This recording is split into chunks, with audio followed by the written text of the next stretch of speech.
Pour participer, appelez-nous ou envoyez-nous des messages par WhatsApp sur le +1 319 462 89 79. Toutes les émissions disponibles sur afrowebtv.com et sur notre chaîne YouTube. Merci à tous d'être avec nous pour cette deuxième partie de votre émission Avis de la diaspora sur les ondes d'Afroweb TV. Vous pouvez également être en direct avec nous sur le www.afrowebtv.com/live et aussi en direct sur notre page Facebook.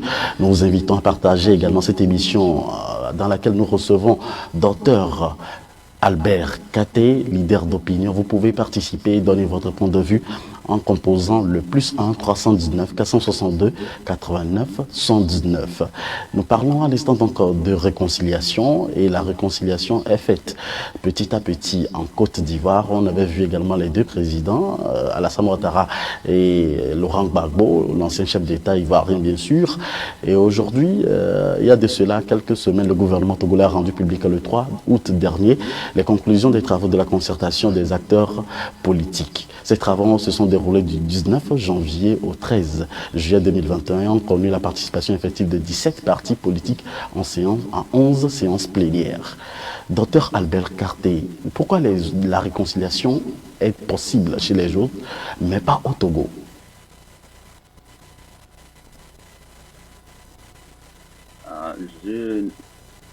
Je ne dis pas que la réconciliation ne sera pas possible au Togo. Elle est possible au Togo. On ne l'a pas encore réussi, pour ainsi dire. Vous vous référez à la Côte d'Ivoire avec Laurent Gbagbo qui vient de faire un rapprochement avec Konan Bédié et de faire et puis son approche avec le président Ouattara. C'est plausible. C'est plausible. Vous avez vu au Togo, quand cela s'est passé. Vous prenez un exemple. J'ai entendu un chef de parti politique qui a dit que nous célébrons, avec un communiqué, que nous célébrons le retour de Gbagbo. Quand il a été libéré, il annonçait son retour. C'était Madame Brigitte Adjamagbo. Certainement, voilà. Donc, à la surprise de tout le monde, très rapidement, Gbagbo rentre et il se retrouve chez Ouattara et leur entretien laisse tout le monde perplexe. Je veux parler des activistes qui croyaient que Gbagbo devait enflammer la situation. Ceux qui ont célébré son retour, j'ai prêté attention pour voir comment ces partis qui ont célébré son retour pouvaient aussi réagir à cela. Mais les gens, ils n'ont plus réagi, ce qui est regrettable parce qu'il y a une leçon de paix et d'amnistie, une leçon de responsabilité nationale que Gbagbo a donnée, mais ces partis qui sont qui sont composés de nos leaders, de nos décideurs, ne se sont plus prononcés sur la suite. Cela veut dire que ce côté ne les intéresse pas. Donc vous comprenez qu'au Togo, c'est difficile qu'on évoque le sujet de réconciliation en profondeur. Mais c'était la une en Côte d'Ivoire et tout le monde regardait la télé comme les réseaux sociaux pour tout cela. Voilà à quel point tout le monde reste froid sur ce sujet au Togo. Mais cela restera jusqu'au jour où nous allons prendre le taureau par les cornes. Un Gbagbo au Togo, certains ont dit que ça aurait été Jikris Olympio. Mais ça fait des années que Jikris Olympio aussi est retourné au Togo. On n'a jamais vu ça. On a vu des rapprochements. Le président Faure Gnassingbé qui est rentré chez Jikris Olympio à la maison, à la surprise de tout le monde. Ça a ému beaucoup de personnes. Et voilà, c'est cela. Il faut continuer d'exact. Pareil. Mais cela devait s'étendre dans toute l'opposition, pouvoir comme opposition, pour qu'on continue d'exact et qu'on aille vers une rétroactive pour qu'on nous avions laissé tomber. Cela, quand Faure avait fait ce rapprochement. Et on est encore enlisé dans d'autres crises. La CEDEAO, en 2018, avait, dans son communiqué du 31 juillet, pour entrer un peu dans ce que le travail de la Sénat dont tu parles, avant de parler de la réconciliation. La CEDEAO, en 2018, en réponse à la satisfaction à la demande de la C14, qui est le collectif de l'opposition, avait, à sa conférence de chefs d'État du 31 juillet, obtenu beaucoup d'avancements. Et dans son communiqué, il était question que la Cour constitutionnelle soit revue et que le mandat des membres de la Cour aussi soit limité, qui était une exigence de l'opposition. Il avait demandé que le fichier électoral soit revu, un recensement soit fait. Il avait même demandé que la diaspora vote, vous vous rappelez, et la Cour constitutionnelle est allée encore plus loin, fixer la date des élections que l'opposition espérait beaucoup, qui était le 20 décembre pour les législatives. Ils ont réglé pas mal de problèmes. Ils ont même fixé le mandat, demandé à ce que le mandat présidentiel qui était objet de discussion, que beaucoup de Togolais, beaucoup de politiciens prenaient comme épine dorsale de la crise togolaise, que ce mandat soit limité, écrit, voté dans la Constitution et voté. Cet accord, ce compromis a été obtenu, fini dans cet accord. Donc beaucoup croyaient que voilà, 2015, on a raté ça à Togo Télécom 2, donc maintenant la CEDEAO nous a aidé à remettre ça dedans, payer le prix. L'opposition devait tourner la page, mais il y a une disposition dans le rapport de la CEDEAO, je crois que c'était dans son point 43, qui disait que le chef, que la conférence des chefs d'État apprécie le président togolais pour son engagement vers ces compromis et aussi son désir de travailler avec tous les acteurs. Docteur Albert Katé, quels sont... Donc c'était... Donc cette ouverture et ce désir de travailler avec tous les acteurs était témoigné par la conférence des chefs d'État qu'il y a eu une opportunité de réconcilier les deux côtés et de les faire cohabiter et d'avancer en profondeur vers cette union de Togolais. Cela ne s'exprime pas ces deux camps. Mais 2018, 2019, 2020, on n'a pas vu ça parce que tout le monde s'est retiré et on n'a pas voulu aller à l'exécutif pour approfondir cela.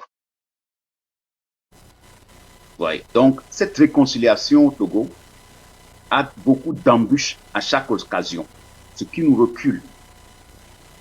La Sénat aujourd'hui, c'est à peu près tout ce que je viens de citer.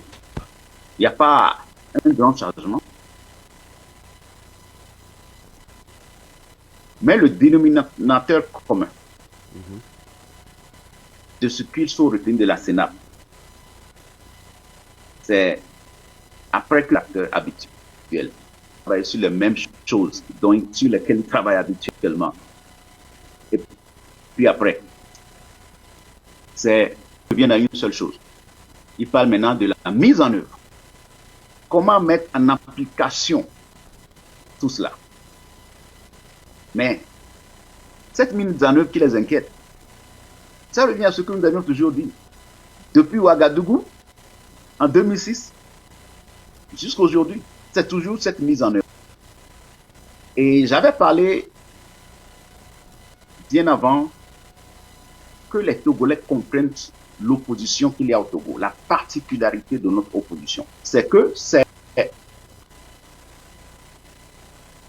une instance formatée dans le contexte du statut d'opposition actuel, en vigueur. C'est qu'un opposant se dit que je suis celui qui ne travaille pas avec l'exécutif, avec le pouvoir. Je ne suis pas dans le gouvernement. Je ne le ferai pas. Si je le fais, je ne suis pas opposant. Donc, pour confirmer cela,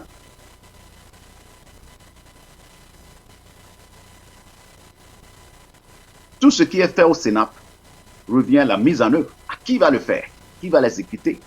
Mais le même problème demeure. Donc, vous voyez à peu près comment exécuter tout cela sans que l'opposition ne soit pas dans le gouvernement pour l'exécuter.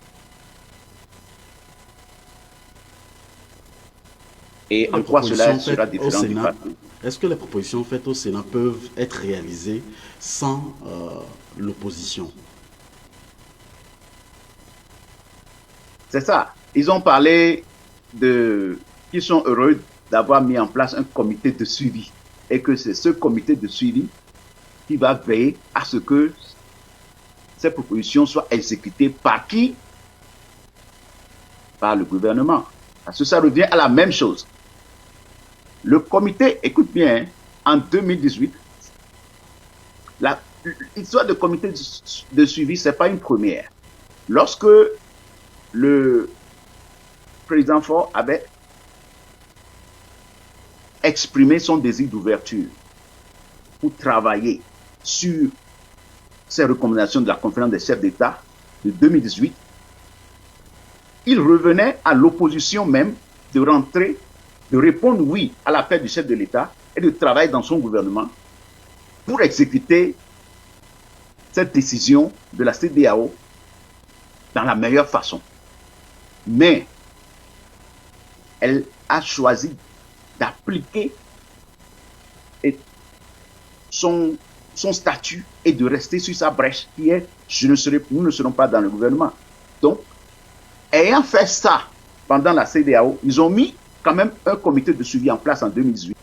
Ce comité de suivi était composé même de 2 chefs d'État. Vous vous rappelez Nana Akufo-Addo, Alpha Condé, le groupe de Unis du pouvoir, le groupe de la C14 et maintenant des administrateurs, des représentants de la CEDEAO. Donc voilà un grand comité de suivi et international appuyé avec 2 chefs d'État influents. Bon, ça n'a rien donné, ils n'ont pas été satisfaits.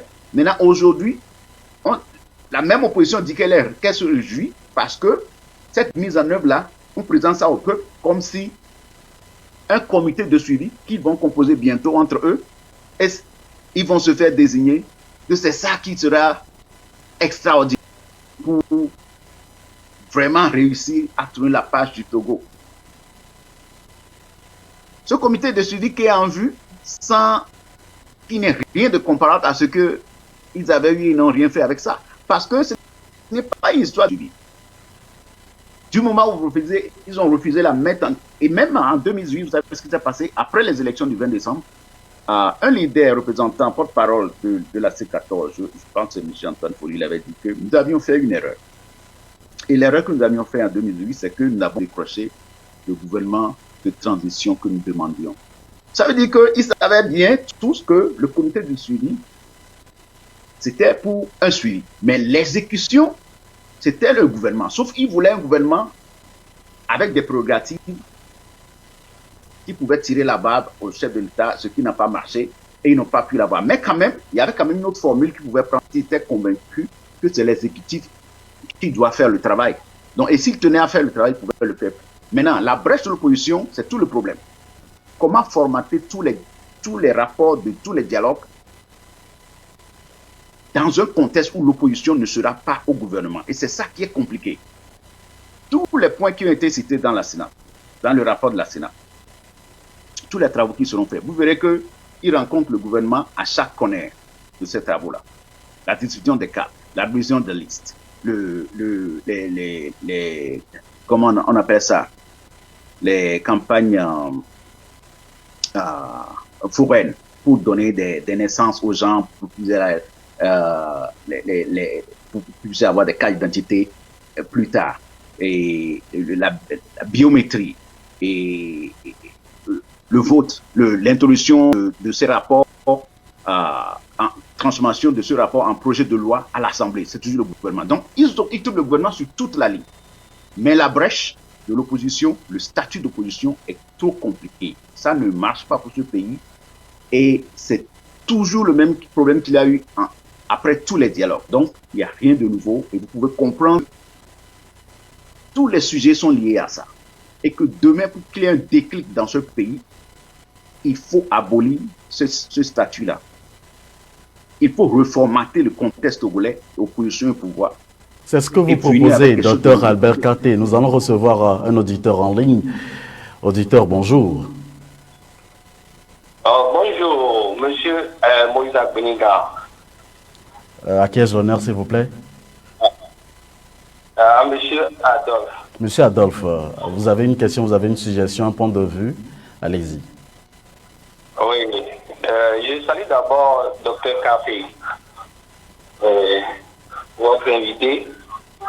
J'ai une inquiétude et je voulais lui poser une question. Allez-y. Docteur, éloignez-vous un peu de votre poste récepteur, s'il vous plaît. Éloignez-vous un peu du live chez vous, s'il vous plaît. Oui. Ok. Oui. Dans son développement, dans la première partie aussi, il semble partager l'échec du gouvernement dans la gestion de la crise économique au Togo à l'opposition. Je ne sais pas pourquoi, mais aussi sur ce sujet, je pense qu'il veut encore partager la responsabilité, donner une partie de la responsabilité de l'échec de la réconciliation pour tout ce qui se passe sur le plan politique à l'opposition. Moi, je ne suis pas d'accord parce que j'ai une question. Est-ce que le gouvernement, à son avis, a besoin de l'opposition pour appliquer ce qui est les décisions de la Sénat? Est-ce que le pouvoir en place a besoin du gouvernement pour appliquer ou bien pour faire une élection en bonne du fort, une élection transparente, acceptée par tous? Puisque le pouvoir en place n'a pas besoin de l'opposition, n'a pas eu l'avis de l'opposition pour voter la loi sur les manifestations. Il n'a pas l'avis de l'opposition, il ne recueille jamais l'avis de l'opposition de la société civile pour augmenter le prix du carburant, le prix des produits de première nécessité. Il n'a pas besoin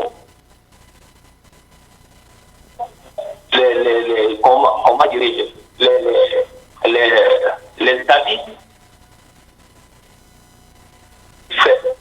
Et maintenant, pour l'application de la Sénat, des décisions de vous demander que l'opposition doit entrer dans le gouvernement, l'opposition n'a pas besoin de ça. Je voulais nous rappeler une phrase. Je me rappelle très bien quand le président Chirac a battu au deuxième tour Jean-Marie Le Pen. Il a dit à Chirac, la responsabilité sera sans partage. Vous avez la présidence, vous avez les exécutifs, vous avez le pouvoir législatif, vous avez le pouvoir judiciaire. Et la responsabilité sera sans partage. Mais surtout ce qui fait le gouvernement, vous ne devez pas incriminer l'opposition. Ça, ce n'est pas normal. Parce que tout ça là, le pouvoir fait ce qu'il veut, quand il veut. Et maintenant, pour les décisions de pour appliquer une décision politique, l'opposition doit rentrer dans le gouvernement avant l'application. Ce n'est pas normal. Ce n'est pas normal. Merci. Merci beaucoup. Bonjour. Merci beaucoup de M. Adolphe de nous avoir appelé. La ligne est ouverte à chacun de vous sur le plus 1 319 462 89 79. Docteur Albert Katé répondait à la question donc de notre auditeur, M. Adolphe. Merci, M. Adolphe, pour ton intervention. En cette intervention, je vois un jeune qui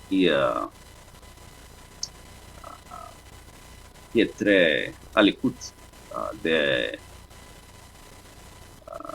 problèmes togolais. Mais je doute un peu si il a bien compris pourquoi le Togo a décidé d'avoir une opposition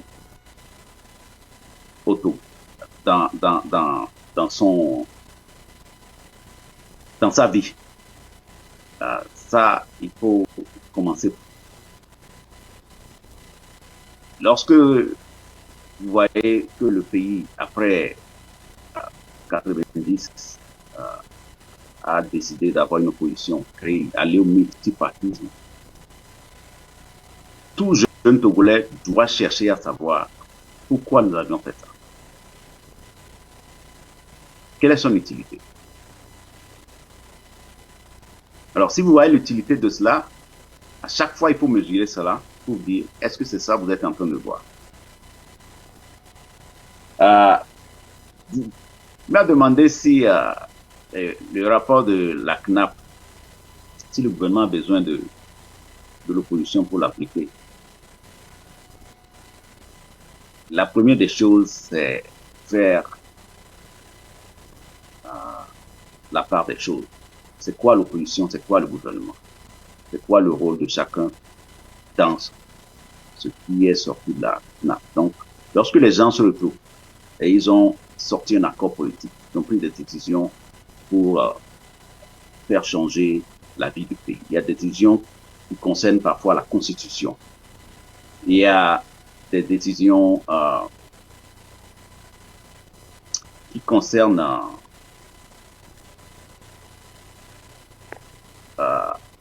il y a des décisions qui concernent un changement dans la Constitution. Il y a des décisions qui demandent à ce que certaines choses soient faites dans le pays, administrativement. Maintenant, la meilleure des choses est que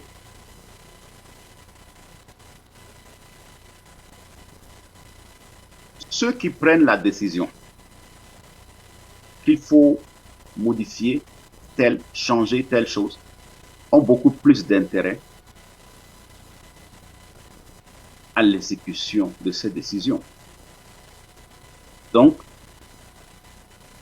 c'est un devoir de continuer le travail préliminaire qui est de lister les choses qu'il faut pour que le pays avance.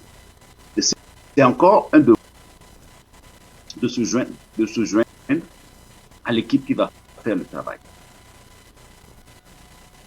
Puisque le gouvernement a aussi des gens de UNIR qui sont là-bas, qui vont faire le travail. L'opposition, qui est aussi à la CNAP, tout comme UNIR, vous êtes deux. Si UNIR a des gens pour faire le travail, quel intérêt vous avez à ne pas avoir des gens pour faire le même travail que vous-même vous avez ensemble? C'est quoi l'intérêt? Il faut expliquer au peuple que voilà l'avantage pour vous si les opposants qui prennent cette décision ne travaillent pas dans l'exécutif pour l'application. C'est ce que M. Adolphe aurait pu me dire. Le citoyen togolais qui est à la maison, comment lui expliquer que c'est la bonne chose pour lui? Moi, je peux vous dire que c'est une chose. Parce qu'à plusieurs reprises, l'histoire du Togo a montré que des décisions ont été prises collectivement. Et lorsque UNIR, qui est seul dans le gouvernement, ou le RPT à l'époque, a eu à exécuter ses travaux, et dans le respect de la brèche de l'opposition, qui est le boycott du gouvernement, l'isolement, cette opposition est venue dire qu'elle n'est pas satisfaite de l'exécution. Donc nous avions passé plus de 30 ans à écouter cela, à refaire la même chose. Donc moi, ce que je dis, c'est est-ce que l'opposition n'a pas une place là-bas? Bon, ce n'est pas une question de choix, puisqu'elle-même, elle sait ça. Elle a bien dit, comme je viens de côté M. Antoine Folly, qui avait dit que nous avions fait une erreur en 2018, c'était nous ne sommes pas rejoints à cela. M. Adolphe doit comprendre qu'en 2006, lorsque nous avons fait la PG, s'il fait attention, c'est que immédiatement, cette même opposition a compris et a exigé que le gouvernement soit dissous et qu'elle soit dans le gouvernement. Mieux encore, elle a demandé la primature. C'est en ce temps que Maître Boulboua était nommé Premier ministre. Pourquoi elle avait fait ça à l'époque? C'est parce qu'elle comprend que l'exécution est la bonne chose. Maintenant, pour clore ce chapitre, figurez-vous que lorsque les meilleurs moments que le Togo a eu, c'est l'après-conférence nationale, où l'opposition et le pouvoir ont travaillé ensemble et ils ont fait le gouvernement Kofigo. Et ils ont pondu tous les acquis démocratiques sur lesquels le Togo est assis aujourd'hui. Donc, travailler ensemble, il y a des factuels qui montrent que lorsqu'ils sont ensemble dans le gouvernement, le pays profite et le citoyen profite. La deuxième occasion, c'était en 86, de 1996 à 86. Presque 10 ans. Et ça encore, c'est là le gouvernement Agboibo est sorti et toute l'opposition a suivi. Mais la nouvelle donne a changé très vite avec une guerre interne. Et depuis cet instant, nous sommes assis encore sur une crise indéfinie et s'ajoute maintenant un avenir incertain à cause de cette crise, de cette pandémie qui fait peur à l'horizon. Donc, je fais cette suggestion pour que, lorsqu'on parle de prenez les responsabilités, quelles sont ces responsabilités en fait? Cherchons à savoir pourquoi nous avons une opposition au Togo. Bon, M. Adolphe parle de la France, du président français, où on a dit que quoi, il a dit quoi, que c'est ta responsabilité, vous avez le Sénat, l'Assemblée nationale. Mais je pense que vous prenez le côté superflu de la chose. Alors, quand on dit ça, ça ne veut pas dire que quand vous allez à l'Assemblée nationale, vous allez voir la droite, la gauche, vous allez au gouvernement de Chirac, vous verrez seulement la gauche ou la droite. Non. Dans toutes les institutions de l'État, celui qui dit ça, il est partout. À la mairie, au gouvernement, à la préfecture, dans les ministères, dans les ambassades, partout, dans les secrétariats généraux, partout en France, il y a la droite et la gauche, tout le monde a des militants un peu partout. Donc la particularité du Togo, c'est que les opposants, l'opposition explique qu'elle peut rester à la mais, ou bien maintenant elle peut rester aussi à la mairie, pour une première. Mais l'exécutif, ça ne l'intéresse pas, elle n'est pas appelée à rester là-bas. C'est pour ça que vous posez la question de savoir. Et ce n'est pas votre faute puisque c'est ce qu'on vous a expliqué, c'est ce que vous démontrez. Maintenant, l'effet de ça, un citoyen togolais attend que vous puissiez démontrer qu'en faisant cela 20 ans, 30 ans, les opposants, qu'en faisant cela, ça a fait avancer le pays. Voilà les avantages. Et ces avantages sur cet écran. Et le citoyen togolais va apprendre que, oh, voilà, c'est une très bonne chose. Mais moi, je peux expliquer que cela a beaucoup fait du mal au pays et continue de faire du mal au pays et continue de faire du mal aux opposants. Et il y a autre chose qu'il faut comprendre sur le boycott du gouvernement. C'est beaucoup plus dangereux que vous ne le croyez. D'abord, ça a été institué par le camp radical qui était à l'époque avec J.Chris Olympio et Sémérina. Justement, parlant de J.Chris Olympio, on n'a pas vu la DMK qui s'est présentée et elle aussi au dialogue. On n'a pas vu également donc l'ANC qui a claqué la porte, qui n'a pas participé à la conclusion de la CENAP. On n'a pas vu également le CAR au CENAP. L'absence de toute cette partie de l'opposition n'aurait-elle pas, au fait, des conséquences néfastes sur les activités concernant la concertation nationale des acteurs politiques au Togo?